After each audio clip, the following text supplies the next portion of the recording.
생각들 지금 많이 하고 있고, 유해 국방차관이 KF-21 시제기에 탔다라는 건 일단 이런 거야. 특히 이제 우리나라에서 많이 사갈 것 같아요. 한국형 전술 지대지 미사일을 KF-21에 달려고 그래. 무장을 다 국산화 해버리면 우리 정부만 오케이 하면 어디든 팔 수 있는 그런 전투가 되는 거죠.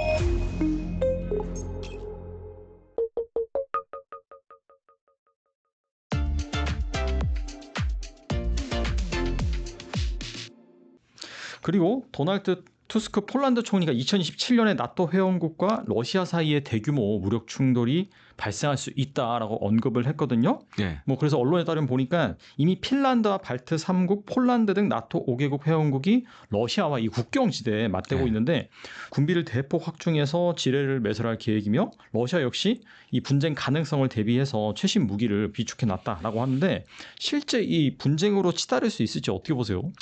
그 최근 작년부터 올해까지 우크라이나를 잘 보시면 러시아의 해공군 전력들이 잘 안 나타나요. 해군이요. 해군하고 공군 전력들, 그러니까 오. 전투기라든가 아. 군함이 안 보여요. 오. 그래서 이제 유럽 쪽의 안보 싱크탱크에서는 그렇게 분석을 해요. 다음 전쟁을 위해서 아껴두는 거다라는 분석들이 지금 나오고 있어요. 그렇게 따져보면 이 폴란드 총리 얘기가 빈말이 아닐 수도 있다. 그리고 실제로 이제 폴란드도 러시아 내에서 정보 활동을 계속 하고 있고, 발트 3국도 마찬가지고, 뭐 유럽 내 모든 나라들이 이제 러시아 내에서 정보 활동을 공개든 비공개든 할 거 아니에요. 근데 이제 취합을 해보면 러시아가 뭔가 다른 저게 우크라이나전 끝나도 뭘 할 것 같은데라는 생각들 지금 많이 하고 있고, 또 한 가지로 이제 앞서도 설명해 주셨지만은 일종의 이제 국경지대마다 지금 다 요새지대를 만들고 있어요. 근데 이 요새지대에 지금 잘 보시면 뭐가 사용되냐면, 우리 이렇게 바닷가 가 보시면 방파제 있죠. 방파제에 보면 이제 테트라포트라고 있잖아요. 약간 이제 뭐 이렇게 다각면으로 생긴 거, 그걸 지금 땅에 깔고 있어요. 그걸 왜 까냐? 이 테트라포트가 전차 장갑차 막는 데는 최고예요. 넘어갈 수가 없잖아요. 부셔버리지 않는 이상 넘어가기 힘들어요. 그래서 지금 이제 테트라포트, 지뢰지대, 요새지대 이거를 지금 발트 3국, 뭐 그다음에 폴란드 이런 나라들이 다 하고 있어요. 왜 하냐? 다음에 또 대상이 우리가 될 수 있다. 그러니까 지금 발트 3국이 제일 위험하고 그다음이 폴란드거든요. 왜냐면 이제 그 벨라루시 쪽에 보면은 이제 칼리닝그라드로 가는 길이 있습니다. 그게 이제 다음 이 분쟁의 대상이 될 수 있다라고 많이 생각하고 있어요. 그래서 이제 폴란드 총리가 그 폴란드 국군회 할 때도 그런 얘기 했잖아요. K2 전차 1000대 뭐 해야 된다. 맞아요. 장기적으로 1000대까지 확충한다고. 지금 네. 우리나라에서 사간 이 K2 전차들이 배치되는 데가 다 거기예요. 그다음에 이제 폴란드 육군도 지금 사단이나 이걸 늘리려고 그래요. 근데 늘어나는 데가 다 그쪽이에요. 그러니까 폴란드가 지금 뭐 K2PL 뭐 현지 생산 다 연관이 있어요, 이거랑. 단순히 이게 우크라이나전이 끝난다고 해서 이 모든 게임이 끝나는 게 아닙니다. 다음 게임이 지금 남아있다라고 다 생각하기 때문에, 그러니까 실제로 이렇게 준비하고 있고, 그러니까 지금 이제 지뢰 얘기도 해주셨잖아요. 맞아요, 네. 그래서 이제 발트 3국하고 폴란드 같은 경우에는 이 대인 지뢰 협정에 가입을 했었어요. 그러니까 더 이상 지뢰 우리 안 쓰겠다. 왜냐면 비인도적인 무기다 이게. 그다음에 확산탄, 그리고 클러스터 범이라고 많이 얘기하는데 확산탄하고 이 대인 지뢰 관련된 협정에 다 들어갔었어요. 근데 작년부터 다 탈퇴했어요. 그리고 지금 폴란드도 대인 지뢰 앞으로 계속 깔 거고 확산탄도 계속 살 거예요. 특히 이제 우리나라에서 많이 사갈 것 같아요. 다 이제 전쟁 준비, 다음 전쟁 준비하는 거죠. 근데 그렇게 계산해 보면 이들 나라들 입장에서는 우크라이나가 계속 싸우는 게 낫죠. 그래서 러시아의 힘을 빼주는 게, 생각을 못하게 빼주는 게 오히려 날 수도 있다라고 생각을 가진 만도 하죠. 자기 손에 이제 피 묻히기 싫은 거네요. 어떻게 보면. 그렇죠. 극단적으로 표현하면. 네. 안 그러면 다음은 폴란드나 발전국이에요. 다음 전장은. 그러니까 유럽 입장에서 보면 어떻게 보면 굉장히 냉정한 거죠, 이게. 그래서 계속 우크라이나에 돈이나 이제 무기 지원해주면서 뭐 드론도 만들어서 보내주고 막 이러거든요. 이런 것도 하는 게 다 연관이 있는 거죠. 예. 근데 일각에서는 이제 러시아가 상당히 이제 많이 힘들어한다. 전사자가 12만 명이 넘었으며 이제 네. 부상자까지 합치면 수십만 명이 되고, 오랜 전쟁으로 이제 군수 물자와 인력 경제 상황도 좋지 않은 상황인데, 그래서 이제 북한의 구형 무기도 막 다 갖다 쓰고 그런 상황이잖아요. 네. 러시아가 과연 이 확전할 여력이 있을지, 러시아는 괜찮을까요? 어떻게 보세요? 지금 러시아 경제가 진짜 안 좋아요. 그동안 군수 경제로 버텨왔는데 대표적인 게 그거예요. 우리 집 대출 이자 같은 거 있잖아요. 그게 기하급수적으로 올라가요 지금. 폭발적으로 증가가. 러시아 내부 그 내부에서 국민들 그런. 거기도 다 그렇게 대출 받아서 집 짓고 하는데 네. 이게 지금 폭발적으로 올라가. 지금 인플레이션 때문에 지금 엄청 높잖아요. 지금 기준금리가. 그게 이제 거기에 당연히 반영이 되겠네요, 진짜. 네, 왜냐하면 이제 그동안은 전시 경제였으니까. 그리고 지금 잘 돌아가는 건 다 뭐 군수 산업밖에 없으니까. 그것도 지금 생산 여력이 안 돼가지고 막 창고에 있는 거 가져와서 재생해서 뭐 다시 전선에 보내고 막 이러는데. 이게 지금 이제 전사자도 만만치 않고, 그다음 경제도 최악이고, 특히 이제 소비재 중심은 거의 이제 망했죠. 그러니까 중국산만 계속 들어가고 있고. 그러니까 오히려 지금 중러 경제 이렇게 보면 중국이 훨씬 많은 이득을 보고 있어요 지금. 그렇기 때문에 이제 러시아도 아는데, 러시아 일단 뭐 푸틴이 뭐 제왕이니까 푸틴 마음대로 하니까 어떻게든 가겠죠. 지금 계속 힘들어도 계속 가는 거 아니에요. 저는 내가 봤을 때 이 상태 계속 갈 것 같아요. 내부적으로 뭔가 뒤집어지지 않는 이상. 근데 문제는 다음 푸틴을 대체할 만한 지금 정치 세력이 없잖아요. 그 문제가 여전히 남아 있는 거죠. 네. 그 북한과 러시아의 관계는 그 전쟁 이후엔 좀 어떻게 될 걸로 보시나요? 그러면 전쟁 이후에도 계속 좋을 것 같아요. 뭔가 결정적 변수가 없는 이상 계속 좋을 것 같고, 또 한 가지로는 지금 이제 북한의 문제가 뭐냐면, 북러 관계 가까워졌잖아요. 중국이 이제 하는 게, 중국은 이제 불편하죠, 심기가. 이제 요즘 들린 얘기로는 이제 달러 들어가는 걸 다 차단해 버렸다고 하더라고요. 그러니까 지금 북한 내 달러가 굉장히 치솟고 있고, 환율 엄청 높아지고. 그다음에 이제 중국 말고 또 하나의 창구가 이란이었는데, 이란도 지금 엉망진창이 됐잖아요 지금. 북한이 상대적으로 이제 힘들어지는 거고, 더 러시아에 의존할 수밖에 없는 거고. 뭐 에너지나 식량, 그다음에 뭐 군사 기술 이런 건 받아오지만 현찰이 안 도는 문제가 생기는 거죠. 계속 달러가 안 도는 문제가. 지금 두 군데가, 중국은 묶어버렸고, 그다음에 이란은 엉망진창이 됐고, 더 러시아에 대한 의존도가 이제 높아지겠죠. 그리고 아마 이제 어찌 됐든 휴전이 되든 평화협정이 됐든 재건 사업 한다고, 실제로 지금도 러시아에 나가 있어요. 많은 그 북한 노동자들이 뭐 블라디보스토크나 이런 건설 현장에 지금 나가 있어요. 그래서 그런 걸 통해서 또 외화벌이 하고 있고. 그래서 장기간 아마 이제 굉장히 좋은 상황이 오지 않을까. 제가 한 10년 이상. 과거에도 이제 소련과 북한의 관계가 그랬거든요. 네. 좋았다 나빴다 했거든요. 그게 근데 보통 보면 한 10년 정도 가고 했거든요. 그런 게 다시 온 것 같아요. 그래서 계속 아마 향후에도 뭔가 누군가가 대체 수단이 없는 이상에는 북러 관계는 계속 갈 것 같다. 그다음에 이제 얼마 전에 또 김정은이 전사자 뭐 맞아요. 하고 했잖아요. 유해 막 오면 막 이렇게 해서 막 하고 인공기 막 덮어주고. 그거 보면 이거를 굉장히 북한 입장에서 봤을 때는, 그러니까 김정은의 입장에서 봤을 때 성스러운 전쟁을 보는 것 같아요, 뭔가. 그렇게 약간 포장을 해 가는 거죠, 사실. 그런 식으로 이제 계속 대러 관계를 이끌고 가려는 것 같아요. 여기 이제 향후에도 할 말은 있잖아요. 니네 어려울 때 우리가 도와줬잖아. 그렇죠. 네. 그러니까 그걸로 계속 이제 러시아 관계 이어가지 않을까 이렇게 보고 있습니다. 이번엔 좀 K방산 얘기 좀 해보자면요. 최근 UAE 국방차관이 KF-21 시제기에 탑승해서 이영수 공군참모총장과 함께 우정 비행을 실시해서 눈길을 끌고 있는데, 이 개발 단계에 있는 KF-21 시제기에 외국 고위 인사가 직접 탑승한 것은 매우 이례적이다라는 평가를 받고 있어요. 이번 KF 체험 비행이 바로 이 K방산 패키지 수출로 이어질 가능성이 있을까요? 제가 최근에 개인적으로 좀 해외 컨설팅 업체에서 연락을 많이 받아요.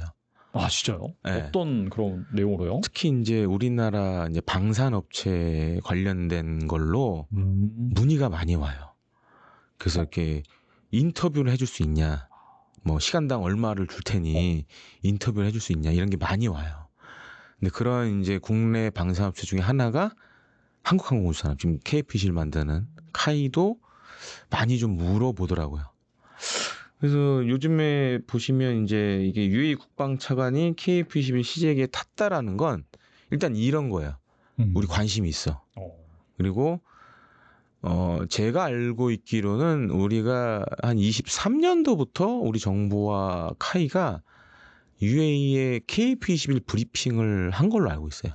그때부터 이제 브리핑을 계속 해왔죠. 그래서 이제 근데 사실은 이제 UAE하고 우리가 23년 1월에 이제 MCX 다목적 수송기를 공동으로 개발하자라는 MOU를 하나 맺었었어요. 근데 그건 요새 얘기가 없어요. 그건 조용해. 네. 잘 뭐 좀 안 들어가는 것 같아요. 잘 안 들어가는데 대신에 KF21에는 관심이 많아요 지금. 그럼 왜 UAE는 KF21에 관심이 많을까? 이유가 있습니다. 지금 이제 UAE 공군의 이제 주 전력 중에 하나가 미국에서 들여온 이제 F-16 블록 60이라는 기종이 있는데 이게 한 2030년 중반 정도 되면 이제 슬슬 교체를 해야 돼요. 근데 보통 전투기 뭐 국내든 해외든 똑같습니다. 전투기를 이제 구매를 하기 한 15년 전에 미리 시작을 해요. 그러니까 소요를 제기를 하고 그다음에 이제 한 번씩 알아봐요. 다 알아봐요. 근데 제가 볼 때 지금 이제 UAE가 약간 그런 단계에 있는 것 같아요. 소요 제기를 좀 준비를 하고 있고 해외 기종 관련돼서 이제 후보 기종들 이제 보는 것 같아요. 그리고 이제 KF-11 같은 경우에는 UAE 입장에서 봤을 때 일단 이제 가성비 나쁘지 않고 그렇죠. 지금 이제 공중전만 하는 KF-21 블록 1이 대당 가격이 제가 볼 때 한 1,000억 정도 될 것 같은데 1,000억 원 아니면 뭐 900억, 1,000억 사이 이렇게 좀 추정이 되는데 블록 2는 이제 좀 비싸질 거예요. 그래도 한 1,100억, 뭐 200억 이렇게 한다고 이제 예상치입니다.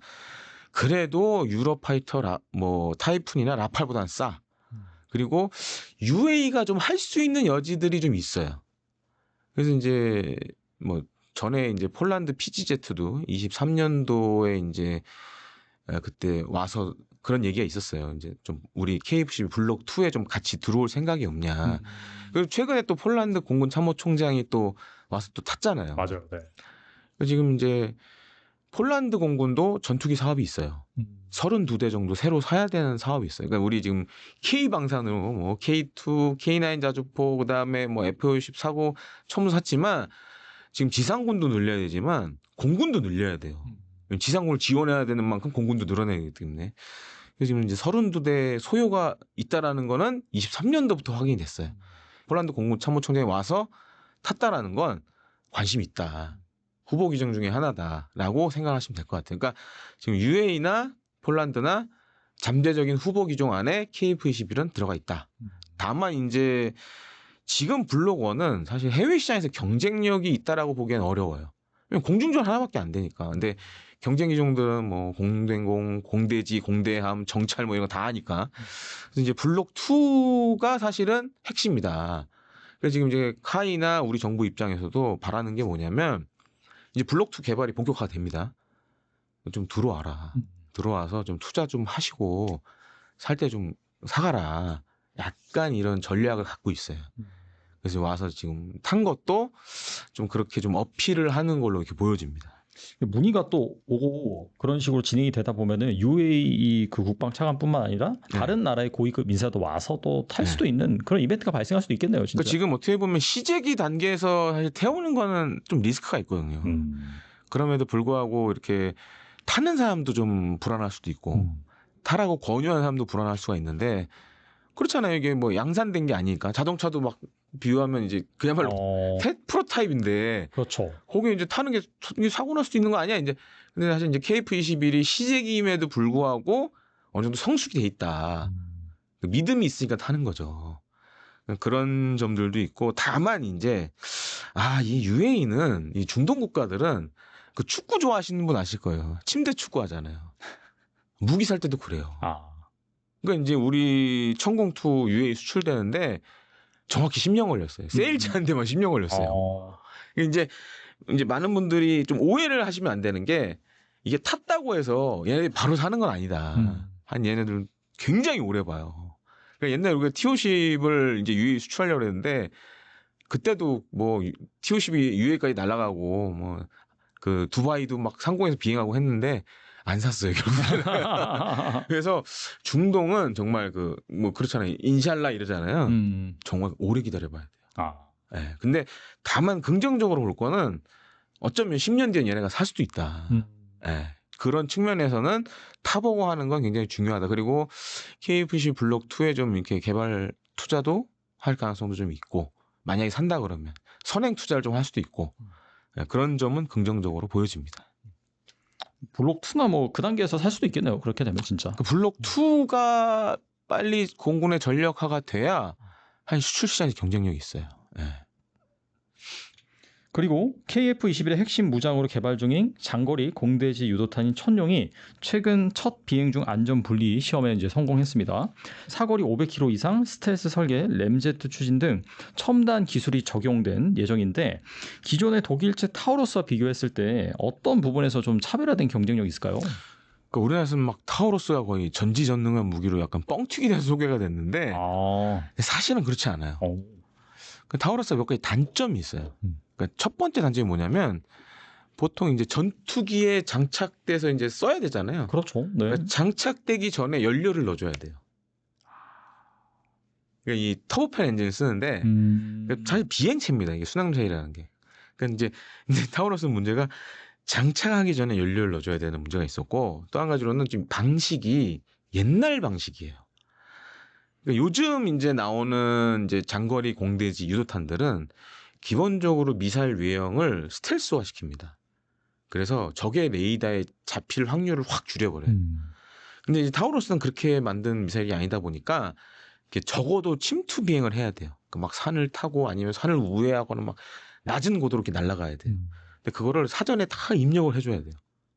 이게 완전히 그냥 룰 베이스 방식이구나. 준비하는데 시간이 많이 걸려요. 그런 문제가 있는데 네.